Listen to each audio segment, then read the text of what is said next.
I must have missed something. I hope Martha's okay too.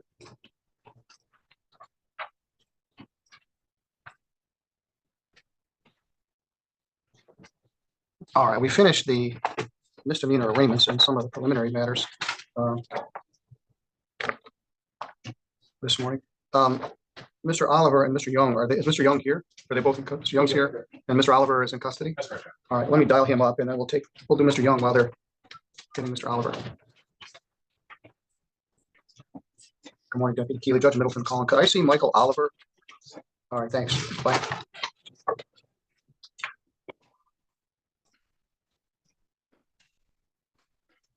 some of this stuff out of here.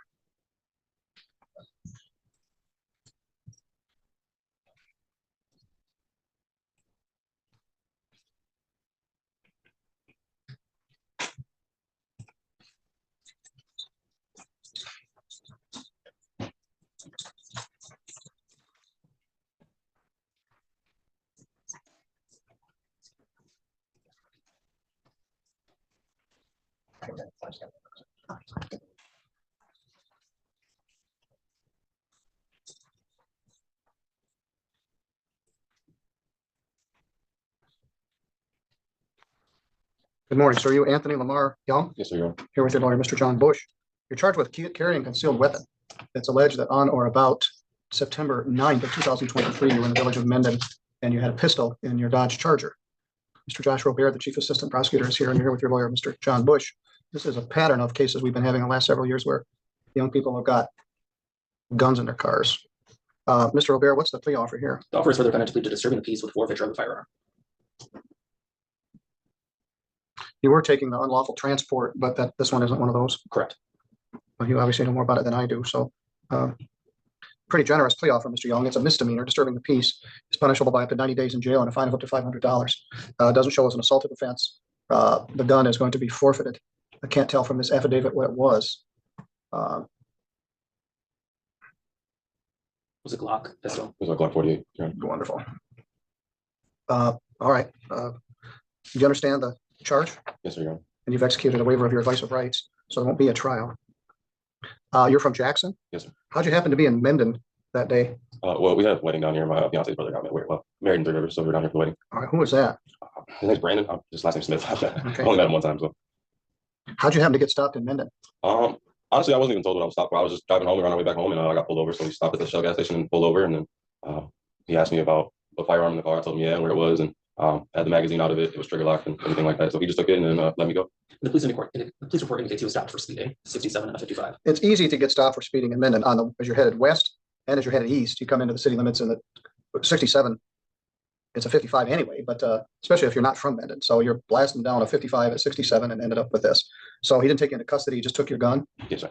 Now, often the guns are loaded. There's one in the chamber. This one had no magazine in it. I had the magazine out of it, and it had a trigger lock on it as well. Maybe I see why the prosecutor did what they did. I was going to say, yeah, when I left the firing range, he said that would have been legal because I had my CPL class the day scheduled after that. And he said that would have been fine if I had a trigger lock on it and the magazine was removed. So I figured that was okay. What kind of car was it? My Dodge Charger. I was in my Dodge that's Charger. right. Put it in the trunk. If you get your CPL, you'll be in a better situation. And now I understand why Mr. O'Bear did what he did. But this is an expensive gun, about $600. $580 to be exact. Mr. Bush, anything to add? I do believe that he will secure a concealed permit. I don't believe this offense is going to affect that. I think it's an expensive lesson, but he appears to be responsible for it. Yeah, I understand now. As I said, the prosecutor always knows more than the judge. This carries a $75 fine, $75 crime victims' rights fee, and a $50 state minimum fee, a $150 attorney fee, which is $350. The guns and ammo are to be destroyed. Again, several months ago, someone sent me an article from the New York Times or somewhere where the Michigan city, I won't name it, had a gun buyback. They were buying guns and then they were selling. But these guns that get forfeited go to state police and they get ground up. It wasn't always that way, but it is now. All right, lesson learned. Don't go 67 through Mendon unless you're from Mendon.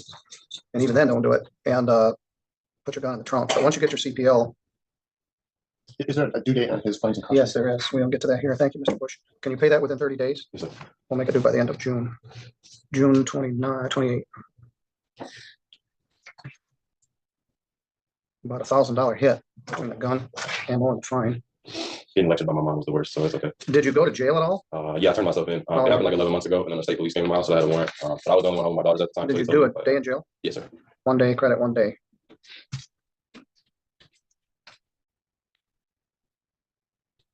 All right, sir, you're good to go.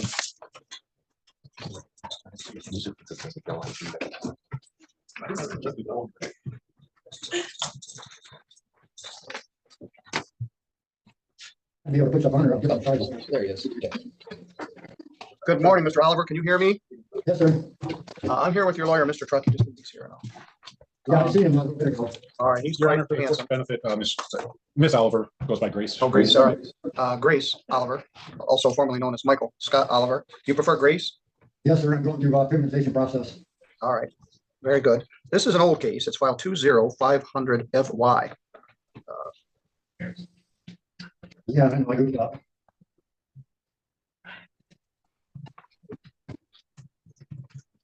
It's alleged that you received a concealed stolen property worth more than $1,000. That's a felony, the way it's charged, punishable by up to 5 years imprisonment.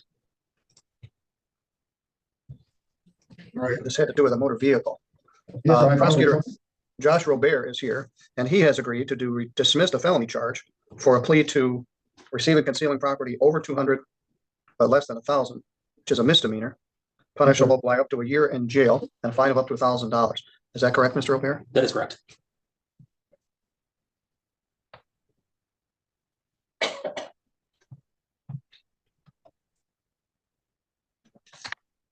The allegation is that you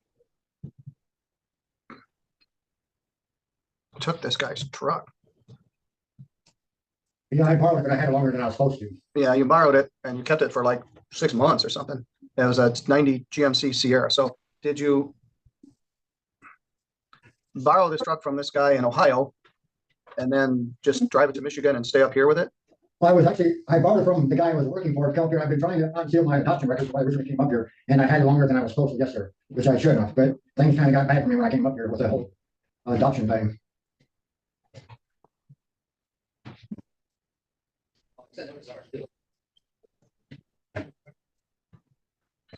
All right. Well, it was reported stolen quite a long time before they actually got you with it. December 2nd, and they found you on January 2nd of 2020. Now, that was a long time ago. It's 4 years ago. You had some other cases here in Michigan in the meantime. Do you have anything else pending, Mr. Oliver? Do you have any other cases pending, Grace? No,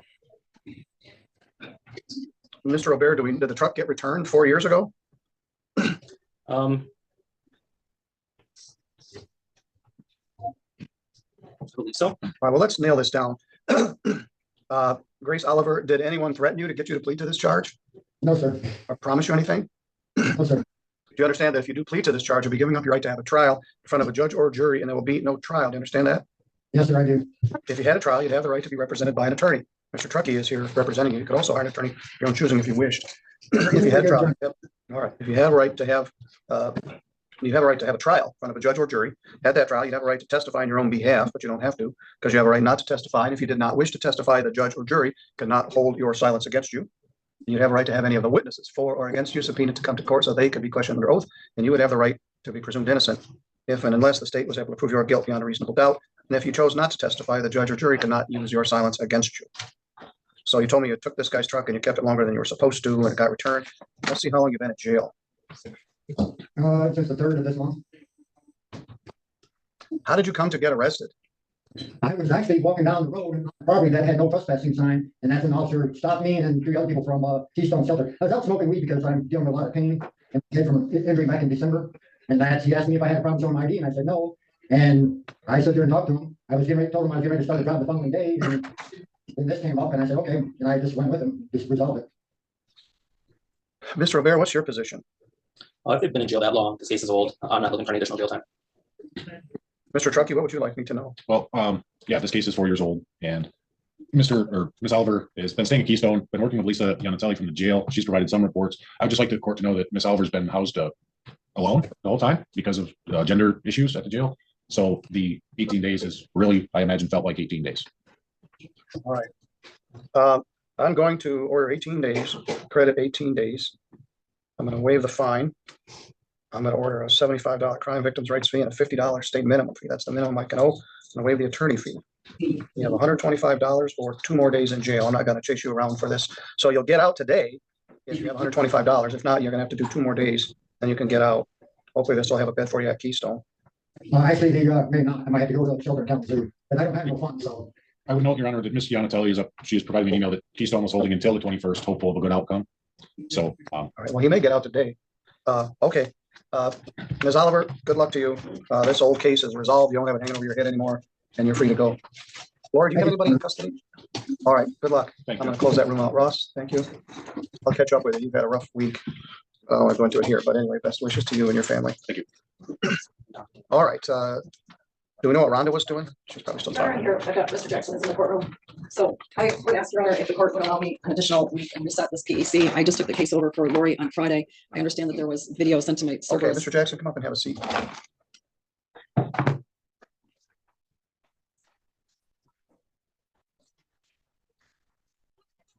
Good morning, sir. You're Ronnie Dwayne Jackson. Yes, sir. We met before. I'm Judge Middleton. You're here with your lawyer, Rhonda Ives, and she's indicated that there's some video evidence and some other things she'd like to review. She's also not feeling well, so she's asking to adjourn this, which I don't have any objection to.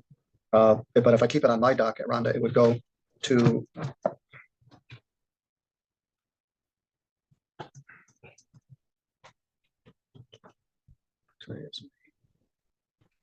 it would go to June 4th. Is that acceptable? Well, I'm already here on the 28th because it's my duty week. All right, well, we'll set it for the 28th. It'll shift to Judge Patterson's docket, but he's all right. Thank you, sir. Mr. Jackson, are you still at Leland Road? Yes, sir. I think I drive past your house often on the way to work. Mr. Robert, have an objection to this? No objection. 1 week to May 28th at 1, and a prelim if needed for 6/4/24. Oh, that's first one's at 8:30 at 1. So the matter is adjourned. I'm going to give you a notice while you're here. And again, Ms. Ives, you need to review some video evidence. Yeah, I noticed that there was an email that came through sometime yesterday that says there's video evidence in my server's file. Tuesday, May 28th. Courtroom D for a pre-exam conference. All right, Mr. Jackson, stay in contact with your lawyer, and we'll see you then. All right, thank you, sir.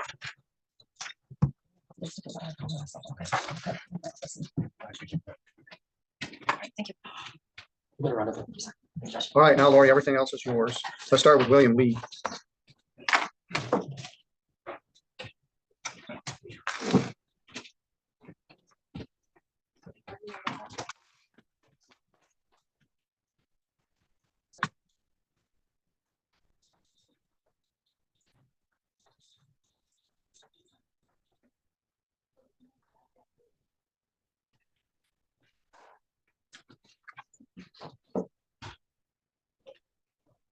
Josh, I'm not finding that other case you referred to, 24651.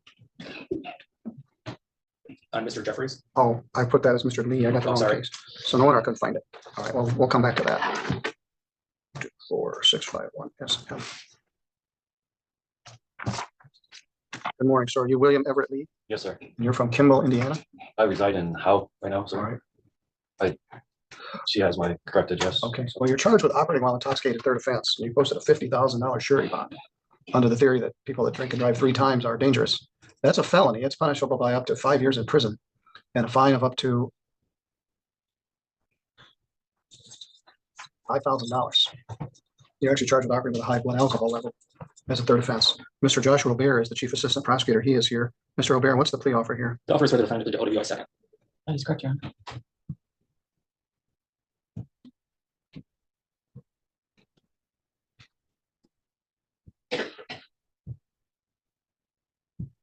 Operating while intoxicated, second offense is a misdemeanor. It's punishable by up to a year in jail and a fine of up to $1,000. But it's not a felony. It does also require that your license be revoked, at least in Michigan. You understand? Yes, sir. This allegedly occurred in May. We've had a lot of OUIL thirds. We had 2 for arraignment today. We had a couple others. I'm the sobriety court judge, and I keep my eye out for these kinds of cases that I think would be appropriate for sobriety court. Your problem is you live in Indiana, and as such, you're not eligible to be in our program. If you end up moving to Michigan, it's something we could consider. But for the time being, this is just a plea to the misdemeanor offense of operating while intoxicated, second offense. You understand? Yes, sir. Now, you heard me go through the rights a couple of times. Did anybody, you understand you're giving up the right to have a trial if you plead to this? Yes, sir. Anybody threaten you to get you to plead to this? No, Your Honor. Promise you anything? No, sir. All right, this says there was a BOL. Somebody said, hey, look out for this car. And you were driving down Fawn River Road towards Sturgis, and somebody called in the police. And then you stopped at the gas station and they watched you drive away.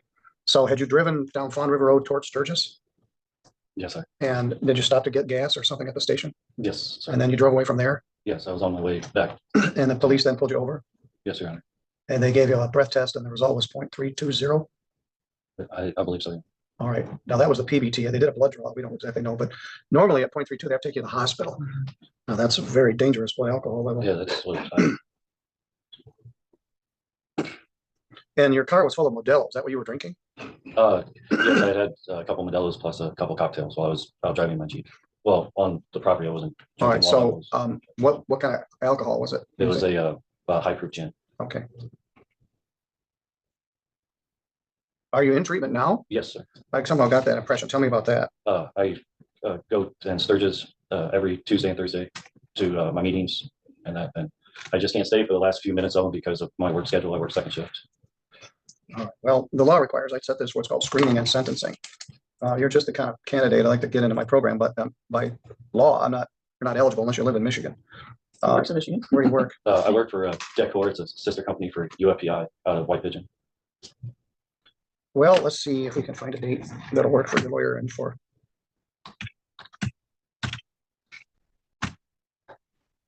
I had trouble with June. For some reason, well, June 3rd is probably too soon for this. How about Wednesday, June 19th at 10:30? That's my circuit court jury date. I think we but already had this problem. I don't know Trying to if schedule you. anything is going to go. That should be okay. I'm just trying to think what I have. I think I only have one, Mr. Marchand, which he's still in mental health. All right, I'll set it for Wednesday, June 19th at 10:30. If there's a problem. That should work. I only have one case and it's going to have to be adjourned, so I don't see me having circuit court jury that way.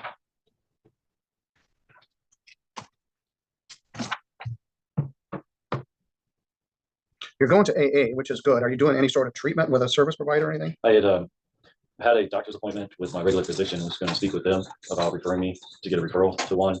And I didn't have enough time in the day to make it to my doctor's appointment. So it's on reschedule right now. Well, we want to know about that stuff too. This is dangerous. This is your fourth arrest. Very high blood alcohol, very bad driving. You had to post a $50,000 bond. This becomes a matter of life and death. Yeah, that's why usually All right, I want you to take this form. I just lost my magistrate. I want you to take this form out to the counter. And they'll schedule that screening and sentencing. And I will see you on Wednesday, June 19th at 10:30. I'm going to try not to fill that day up. We have a security committee meeting that day, which we may do in 3 weeks. and then go to the sentencing. Sit right after your screen. So the screen moves right in the board and do something. Okay. All right, I want to know the good and the bad.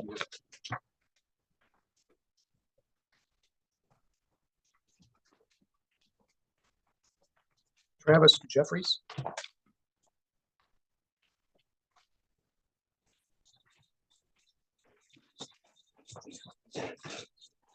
No, I'll leave them for here for now.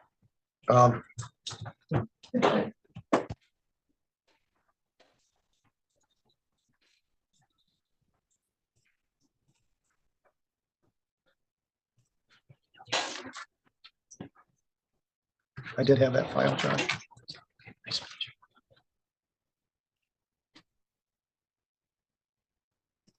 Mr. Jeffries, we have 2 files at issue today. 24601 alleges resisting obstructing a police officer. It's alleged that on or about 3/29, you did resist or obstruct Chief Brinkert in Colon. Chief Brinkert is one of the most mild-mannered, respectful officers. He doesn't get resisted too much, but that's what this charge is. There's also a charge from 2 days before this, which was March 27th, which is alleges unauthorized use of an emergency telephone device, trespass, and disorderly person. Mr. O'Bear, what's the plea offer here? The offer is for the attempt R&O in the felony file that's up today. The other file will be dismissed. That's correct, Your Honor. All right, let's talk about that. We're going to dismiss the March 27th incident in 24651 SM. in 2460.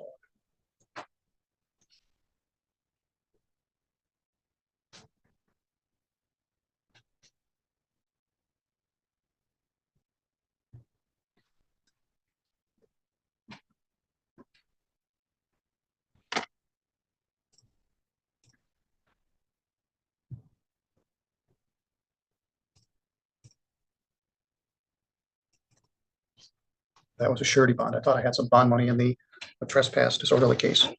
Well, then let's talk about this case. Resisting obstructing a police officer is a felony. It's punishable by up to 2 years in prison. Attempting to resist or obstruct a police officer is a misdemeanor. It's punishable by up to a year in jail and a fine of up to $1,000. I guess that's it. Do you understand the charge? Yes, sir. Did anybody threaten you to get you to plead to this charge? No, sir. Or promise you anything? No, sir. You've been here a long time. I went through the advice of rights several times. You understand you're giving those rights up by having this trial? Yes, sir. All right, I read this and it just sort of made me shake my head. You were upset with some neighbors, is that correct? Yeah, she started yelling at me for no reason really. Your Honor, this is a no contest. plea, Oh, so no the contest court is plea. All aware. right, well, let's talk about no contest. By pleading no contest, you don't admit what happened, but you allow or accept that a conviction will enter. There is an affidavit of probable cause in here, which was prepared by Chief Brinker and sworn to. I'm going to use that for the factual basis. And I'm going to get more information before I do this sentence. So if I do accept this plea, you won't be sentenced today. Do you understand? You have to speak your answer. Oh, sorry, yes. All right, so are you pleading no contest to this charge? Yes, sir. All right, I read this last week and then I read it again yesterday afternoon preparing for today. You're upset. And then, Judge, I don't know if it means anything with the mics are flashing. yes, I'm not sure what's going on. And they're making weird sounds. Laura, could you come take a look at this? There's a ghost in the machine and sometimes it just goes wacky. Saying it lost connection to the system. Wonderful. Thanks, Josh.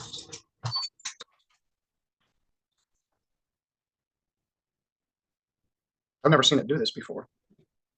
Take a stop, it's red and green. Good sense that we were ahead of schedule. There you go. Thank you Well, very I much. do appreciate the hard I work know that you've been going. everybody did to get us to where we are.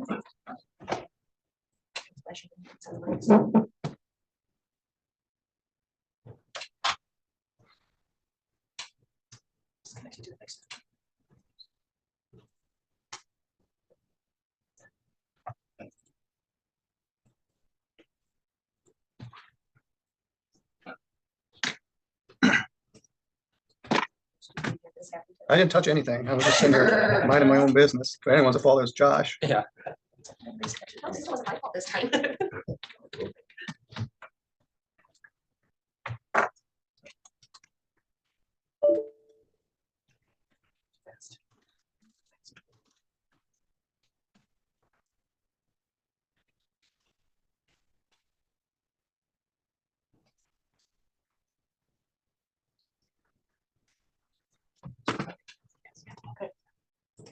Are we good? We're good. All right, let's stop flashing. All right, we think we're still on the record. We're still on the live feed. And Mr. Jeffries was very upset and agitated on February 29th and very irrational. He was cursing at the chief, telling him to shut his fucking face, calling him names, which I won't go into.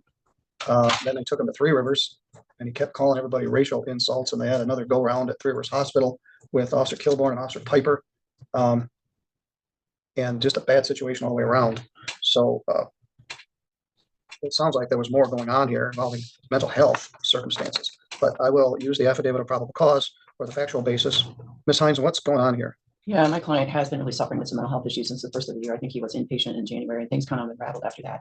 They've changed his mental health meds 5 times in probably the last month and a half.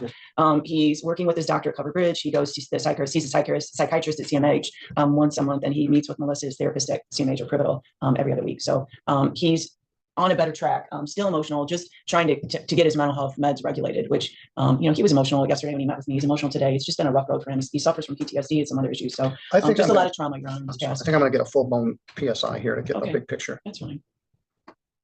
I've asked that his mental health workers either reach out, write a report. Well, I'd like you to sign a release so we can have access to that information. Yeah, that's fine. All right.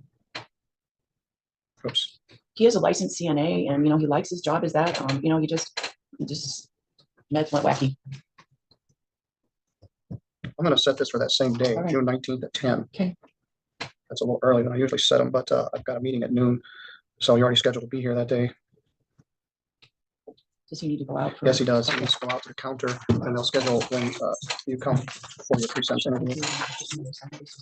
All right, all right, thank you, Travis. All right, don't get any more trouble till I see you next.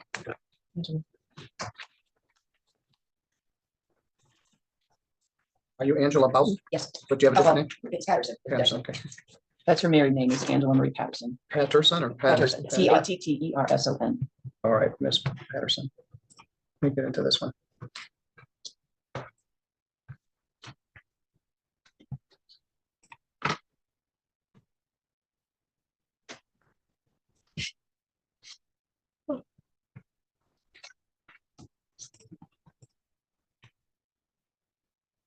This is file number 232338, People versus Angela Marie Bowden, now known as Angela Marie Patterson. In fact, it says Patterson here. It's alleged that on or about June 22nd of 2023, you possessed methamphetamine as a second or subsequent offender, making it punishable by up to 20 years imprisonment. It allegedly occurred almost a year ago, June of 2023. Again, Chief Assistant Joshua Robert is here for the prosecutor's office. Is this a plea to use? Yes, Your Honor. That is correct.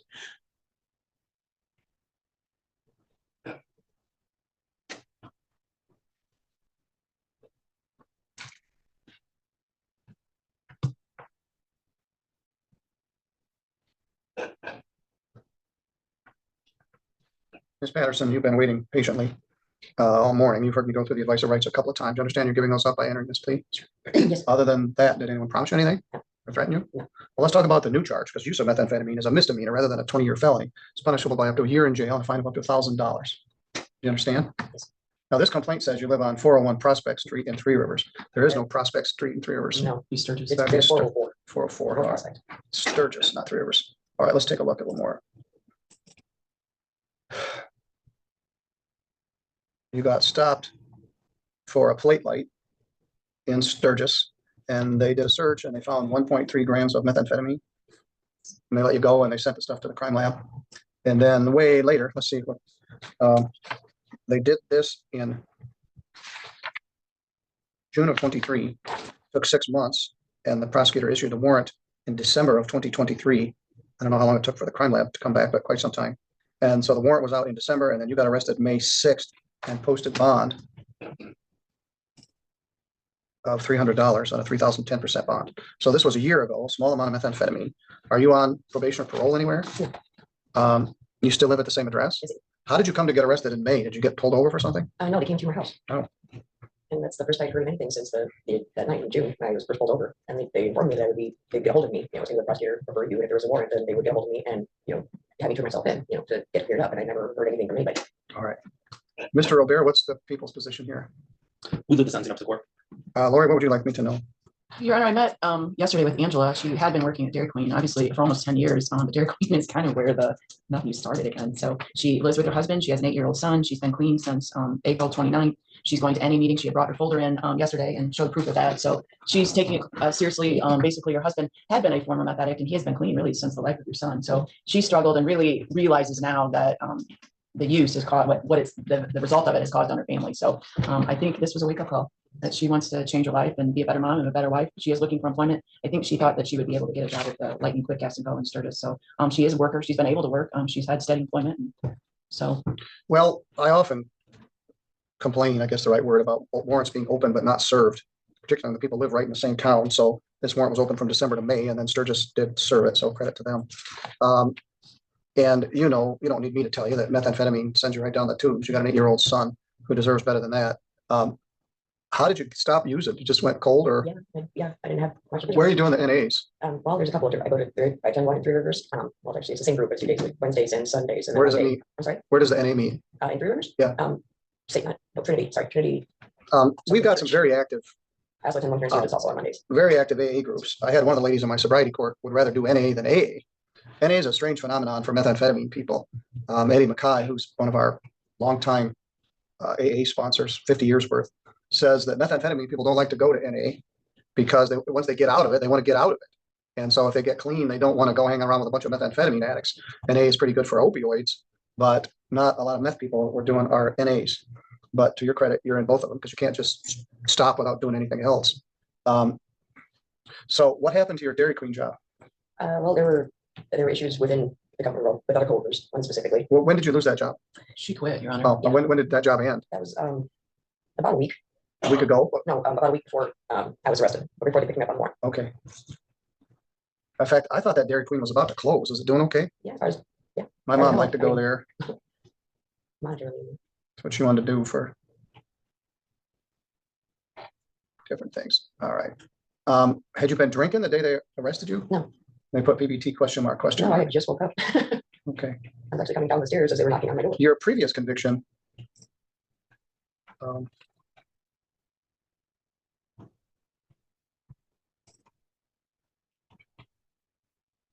Was theft, so it wasn't a drug charge. That was 10 years ago. So that isn't even really relevant.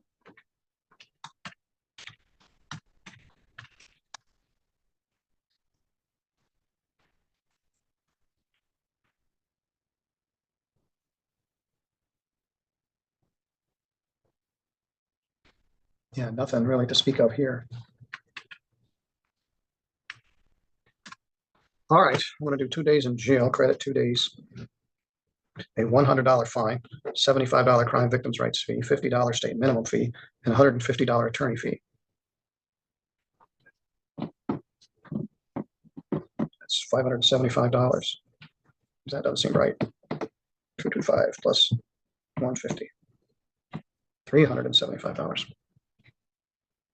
Posted a $3,000 10% bond, so $270 gets applied. Leaves $105. Can you pay that today, or do you need 30 days to pay it? 105. Yeah, I can get that today. All right. Your 8-year-old child needs you to keep it together. There's no happy ending to methamphetamine addiction.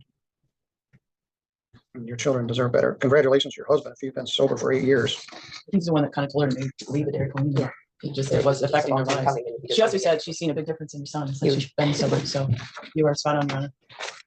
All right, Ms. Boughton, clerk will bail for take you out. You can pay that fine and you're good to go on about your business. All right, we need to make a record on Nicole Elkins. This case has been problematic. 2 files, 2487FY, Nicole Lee Elkins, charged receiving, concealing a stolen motor vehicle and driving suspended, first offense. File 232487 alleges possession of a controlled substance, analogs. The defendant called. She had a conflict and asked if we could reset it. And so That was last week. So So this week, she just she emailed actually that. came to the court, she She came to did? the counter and asked that we reset it for today, which we Oh. did. I didn't know that. And now she's not here, but you said she called She you? emailed and said, I have family court in Branch County, same time, same day. That's it. And that was Friday at 10:44 a.m. No, nothing else. All right, well, I'm gonna, I would ask for the court just to do an immediate bench warrant. She didn't show up last week to court. The ROA shows that she contacted the court on 5/13, so the day before, and they told her she needed to be here in person. I believe Ms. Hines indicated she talked to her client last week Yeah. before the PHCC and told her she needed to be here in person. Yes. She didn't attend. She then came to court later after calling the court again. They gave her the notice telling her to be here today, and she failed to show up the second time. well, I'm gonna confirm with Branch County whether she had family court there today or not. That would be Judge Cashin. That would be fine, Your Honor. Just let me know.